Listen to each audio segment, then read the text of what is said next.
Friday, 1 a.m., Judas Iscariot just showed up at the Garden of Gethsemane. He's with a crowd of people who believe they are servants of the high priest. Most of them have weapons. Judas walks up to Jesus and kisses him on the cheek.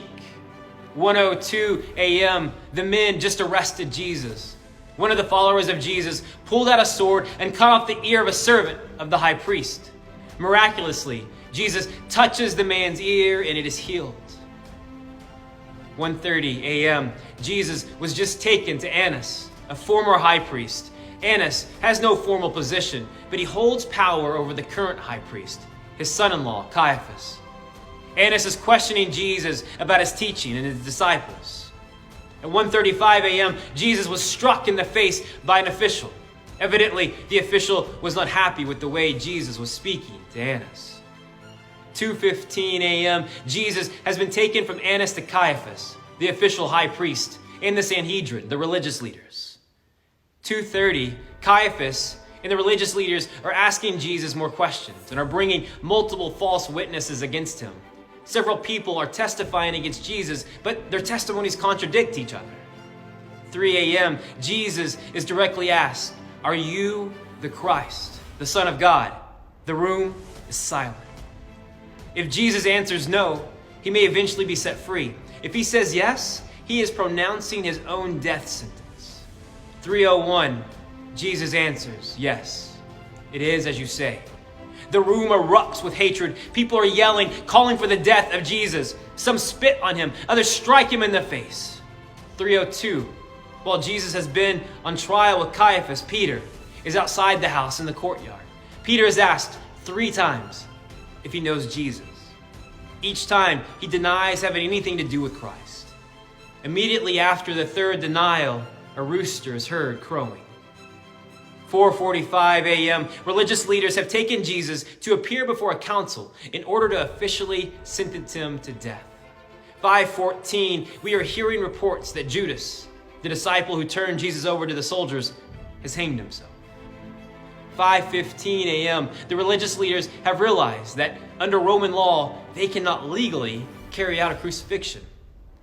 They have been seen taking Jesus to Pilate, a Roman leader who could authorize an execution. 5:30 a.m., Pilate just learned that Jesus was Galilean. This means that Jesus is under the jurisdiction of Herod. Pilate has just sent Jesus to Herod. 6 a.m., Jesus has been taken from Pilate to Herod. Herod is asking him several questions. Jesus refuses to answer.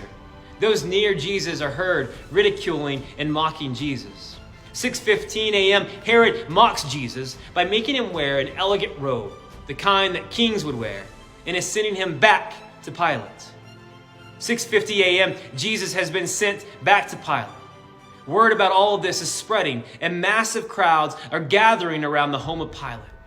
In addition to Jesus, a murderer named Barabbas has been arrested. Both Jesus and Barabbas are being held by Pilate. 7:15 a.m., someone in the crowd approached Pilate and reminded him that during the Passover, it is customary to release one prisoner chosen by the crowd. 7:20 a.m., Pilate agreed to let one of the prisoners free. And when he asked the crowds which one they want, the response is deafening. "Release Barabbas!" 7:30 a.m., Barabbas has been released. Pilate has sent Jesus to be flogged. Soldiers have stripped Jesus and are starting the whipping. Those near are reporting that Jesus' back is being ripped open. Deep groans can be heard after each whipping. Blood is flowing. 8:05 a.m., barely able to walk, the soldiers stand Jesus up, shove a crown of thorns on his head. They put a robe on him, strike him on the face, and mock him. Blood is flowing from his back. The back of the robe is soaking with blood from Jesus' back wounds. 8:10 a.m., Pilate has officially turned Jesus over to be crucified. Just before he did so, the soldiers ripped off the blood-stained robe from Jesus, likely tearing at the fresh wounds. Jesus is now dressed in his own clothes and headed towards his death. 8:20 a.m., Jesus is being led out of the city gates to a spot where he will be killed. The soldiers are forcing him to carry a wooden beam, which will serve as part of the cross on which he will be crucified. 8:25, Jesus has continually fallen under the weight of the crossbeam. His body is ravaged with pain. He is covered with blood and dirt. 8:26, soldiers pull a man named Simon from the crowd and force him to carry Jesus' cross. Jesus is limping and tripping as the soldiers force him to continue to walk. Some followers of Jesus can be heard crying very loudly. 9 a.m., Jesus has arrived at the place called the Skull. Someone brings him wine and gall in order to dull his senses and lessen the pain. Jesus refuses to drink it. 9:05, Jesus is being stretched on a cross. Roman soldiers have driven spikes into his wrist and into his feet. The groans of pain are haunting. A sign is placed above his head. This is the King of the Jews. 9:10 a.m., Jesus is heard speaking from the cross. Father, forgive them, for they do not know what they are doing.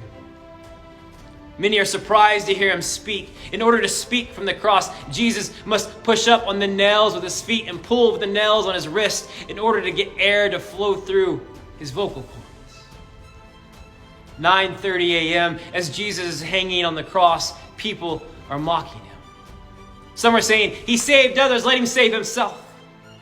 9:45 a.m., 2 robbers are also being crucified with Jesus, and one of them starts mocking Jesus. The other defends him and asks Jesus to remember him when he comes into his kingdom. Jesus promises that criminal that they will be together in paradise. 10:02, from the cross, a bruised and bleeding Jesus locks eyes with his mother and some close friends, and he says something directly to them. 11:15 a.m., it has been more than 2 hours, and Jesus is still hanging on the cross, grunting and wincing in pain. Noon. It's starting to get dark, as if the sun is setting, but it is only noon. 1:40 p.m., Jesus has just been heard in a loud voice saying, my God, why have you forsaken me?" 2:10 p.m., Jesus is still on the cross. He's breathing in an unimaginable pain. 2:50, Jesus again is speaking from the cross, "I am thirsty." 2:55, some soldiers have just put a wet sponge to Jesus' lips. Some think this is because Jesus wants to moisten his vocal cords in order to speak. 2:59 p.m., in extreme pain, Jesus is pushing up on the nails in his feet and pulling up on the nails in his wrist. As air comes across his vocal cords, Jesus speaks, "It is finished." 3:01, Jesus is dead. 3:02, an earthquake has hit Jerusalem. The temple curtain has split in two, and some are saying that graves have come open. Some people have been raised to life. 3:45, soldiers have just confirmed that Jesus is dead and have shoved a spear in his side, bringing a flow of blood and water. 6:05 p.m., a man named Joseph has met with Pilate and asked if he could take the body of Jesus from the cross and put it in his tomb. Pilate has agreed. 6:20, Joseph and Nicodemus removed the body of Jesus from the cross. Nicodemus has with him 75 pounds of myrrh and aloes.